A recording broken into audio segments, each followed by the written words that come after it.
OYO की policy में जो बदलाव हुआ है ऐसे हम जानना चाहेंगे क्या नए बदलाव हुए हैं। भैया, ओयो की पॉलिसी में बदलाव हुआ है, क्या आपके पास ऑर्डर आया है, क्या बदलाव इसमें हुए हैं? सर, अभी तक हमारे पास कोई ऑर्डर नहीं आया है। अभी तक हमें ओयो की कंपनी ने कुछ भी बात सूचित नहीं करी है कि ये लोग क्या कर रहे हैं या क्या नहीं कर रहे हैं। अच्छा, ये बताइए, जैसे इसमें नए टर्म्स अभी तक जो चल रहे हैं कि क्या में कपल्स को ही एंट्री मिलेगी, अगर अभी तक की बात करें तो किस तरीके से आप लोग यहाँ पर अभी तक रूम में एंट्री देते हैं? सर, हम लोग प्रॉपर आईडी लेते हैं, आईडी पे साइन कराते हैं, कस्टमर का फ़ोन नंबर दिलवाते हैं, तब हम रूम में पाते हैं। ऐसे हमारे साथ कुछ और यूथ भी हैं, उनसे इसका आप पक्ष जानना चाहेंगे। ये बताइए कि ओयो को लेकर एक नई पॉलिसी जारी हुई है जो काफ़ी चर्चाओं में केंद्र रही है, और ओयो को लेकर तो सोशल मीडिया पर हमेशा चर्चा का केंद्र रहता है। एज ए स्टूडेंट आप इस पॉलिसी को कैसे देखते हैं? सर, मैं एज ए स्टूडेंट इस पॉलिसी को थोड़ा ठीक भी मानती हूँ और थोड़ा गलत भी मानती हूँ, क्योंकि कुछ लोगों को काफ़ी नीड होती है प्राइवेसी की भी, और कुछ स्टूडेंट्स भी आते हैं बाहर से पेपर वगैरह देने के लिए जो स्टे करते हैं रूम्स वगैरह पर, तो उन्हें इस चीज़ की आवश्यकता है।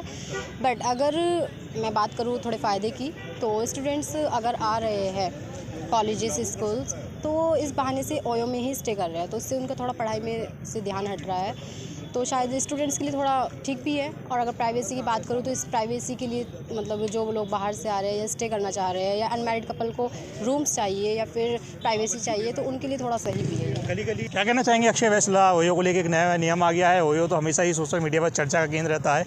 एज ए स्टूडेंट कैसे देखते हैं, क्योंकि आपके हाथ में भी परीक्षा का पेपर है, क्या कहना चाहेंगे जब अन्य जगह प्रतियोगी परीक्षा होती है तो कितना आपके लिए अच्छा रहता है? नहीं, प्रतियोगिता परीक्षा में मतलब उसमें कोई लड़की लेकर थोड़ी ना साथ में जाएंगे। उसमें ये जो नियम आया उसमें तो ये है कि अनमैरिड जो अगर किसी लड़की को लेकर आप जा रहे हैं उसमें ओयो में, तो उसे लेकर नहीं जा सकते, मतलब उसमें नहीं रह सकते। मैरिड है कोई तो युवक युवती दोनों रह सकते हैं। तो बाकी हमें तो कोई इसकी ज़रूरत है नहीं कि ओयो में अपना रूम बुक करना है, किसी के साथ में जाना है, तो मतलब सही है, कोई दिक्कत नहीं है। कि ऐसी रूलिंग है बहुत सारी जिसमें आप जो है रिलेशनशिप में रहते हैं और उसको लीगल रूप से किया गया है। 18 साल जिस बच्चे की उम्र है या जिस व्यक्ति की 18 साल उम्र हो गई है, वो किसी के भी साथ में, जिस लड़की की उम्र 18 साल से ऊपर हो या 21 साल लड़के की उम्र हो, वो जाके किसी होटल में रह सकता है। और जो ओयो ने ये एक जो बाज़ार का जो स्टंट है, वो लगातार जो है ओयो की जो गिरफ्त था वो गिरता जा रहा था। तो ये केवल मामूली तौर पे एक बाजारीकरण का जो एक नियम होता है ना, अपने आप को अप करने का है, और ऐसा स्टंट जो है बाजार के रूप में चलते रहते हैं जो है। और जो इन्होंने कहा है कि भाई कि मैरिड रहेंगे जो है, और शायद मुझे ये मालूम हुआ था कि कुछ ज़िले के लिए खास रूप से किया है, मेरिट को ही केंद्रित किया गया है। हाँ, तो ये बिल्कुल गलत है। और अगर कोई भी नियम लागू होता है, वो नियम जो है राज्य के ऊपर लागू होता है, स्टेट के ऊपर लागू होता है, देश के ऊपर लागू होता है। जहाँ पे भी है सभी जगह नियम सेम होने चाहिए। बिल्कुल गलत नियम है ये जो है, और ये केवल एक बाज़ार को अपने आप में प्रदर्शित करने के लिए इन्होंने एक ऐसा कदम उठाया कि जिससे जो है जो मेरा डाउनफॉल चल रहा था उसको जो है अप किया है इन्होंने बस।